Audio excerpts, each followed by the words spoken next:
Hello, everybody. As everyone in the Thomas fandom knows, the Railway series was created in 1945, and later in 1979, Brett Allcroft spoke to Reverend Robert Audrey about producing a show based on his books. Afterward, in 1984, the Railway series was brought to life on television. However, there was one attempt in 1953 of adapting the Railway series to television, although BBC's attempt of adapting the three railway engines flopped. But before I tell you all how BBC's adaptation of the three railway engines became a train wreck, let's go more into the production history of this. In May of 1953, Railway series editor Eric Marriott received a letter from Frida Lindstrom, who was in charge of BBC's children's television department back then, and two stories from the Three Railway Engines book were scheduled to be broadcasted on the 14th and 28th of June during the BBC's Children's Hour. It also included an offering of £1 per minute, and the stories would have to fill the 10-minute time slot. Moreover, the pilot included narration by Julia Lang, a Hornby layout based on C. Reginald Dalby's illustrations, and of course, model trains. The models that BBC used for their adaptation were 3 Duchess of Atholl models and a Hornby tank engine in the 00 gauge. BBC later went on to try and convince Robert Audrey that the models were similar, if not identical, to the engines in the illustrations, but Wilbur disagreed. And I can see why Wilbur disagrees on BBC's statement, because the models look nothing like the illustrations from the books. And I'm sure a lot of you Thomas fans agree with that. When the models were delivered, Edmund Ward hired Peter R. Wickham to suitably adapt the models so they would look as close to the ones in the illustrations as possible.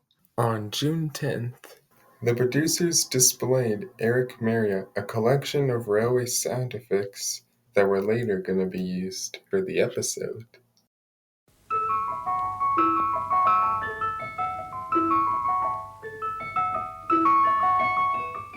On June 14th at 5 p.m., a vast number of families convened around their television sets to catch the sight of the Railway series fleshed out for the very first time. Furthermore, the events that came after the program not only determined the future of the broadcast, but it caused a great source of awkwardness for BBC. The pilot ended up being a catastrophe. One of the engine's models fell off the tracks while being aired, and before long, a hand came into shot to put it back on the rails. Audrey referred to what happened as an elementary mistake. Not to mention that he surprisingly complained that James was granted to gatecrash during the adaptation, since he didn't appear in the initial version of the book. As stated in the Thomas the Tank Engine Man book, Eric Marriott also remembered seeing the disaster, saying, "I settled down with my wife Dorothy and 2 children, Jennifer and David, in front of our 12-inch pie television, expecting great things. Julia Lang began telling the story. A train came down the line and fell off the track, and then a huge hand came into shot, picked it up, and put it back on the rails." On June 23rd, the mishap was local news on the newspaper. And surprisingly, in a due course of time, it made the front page and even overtook a murder trial. Audrey got numerous letters of sympathy from his readers who were infuriated with the broadcast. For instance, a mom Margaret Adams wrote, "All the trains in your books are live personalities in our house. Imagine the horror we saw the disgraceful way the BBC handled them." And a dad named Harold Wagg said, "We write thus to assure you that we can always switch off the television, get one of your stories from the shelf, and by the television of our minds, conjure up a far better viewing of Thomas and his friends than the BBC efforts. As a result, BBC cancelled the second broadcast that was planned for June 28th. In an effort to put things right, BBC suggested that the publishers could display a haul, and Audrey could make a working layout for them to generate another show. In spite of that, Edmund Ward passed on the idea and stated, "We are book publishers." In other words, it was too late for BBC to make an impact after they broadcasted the sad story of Henry. Subsequently, it would be another 30 years until the Railway series aired again, and this time it was a smashing success. As for the pilot's existence, it's very unlikely. As it was done live and BBC likely never recorded it, it will continue to be a piece of lost Thomas media. Now, what are my thoughts on the pilot? I think Sir Topham Hatt said it best. This is a terrible mess!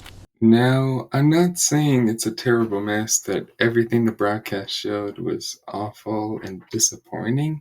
The thing is, the project showed a great deal of potential, like the monowork, the narration by Julia Lane, and the soundtrack. But because one of the engine bottles derailed while being aired and a hand came into shot, it just ruins the whole viewing experience. As for my score for this, I'm giving it a 3.5 out of 10 stars. It's definitely not as bad as All Engines Go, but it's definitely not the best in terms of adaptations for the Railway series. But I'll definitely say this.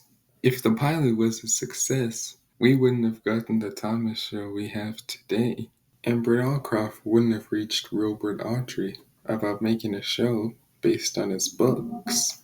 Anywho, those are my thoughts on the 1953 Sad Story of Henry pilot. I hope you enjoyed it. Let me know in the comments, what are your thoughts on this pilot? Do you like it, do you hate it, or think it's okay? And if there's anything I could have elaborated more on, let me know. I'll see you all in the next video. Bye bye.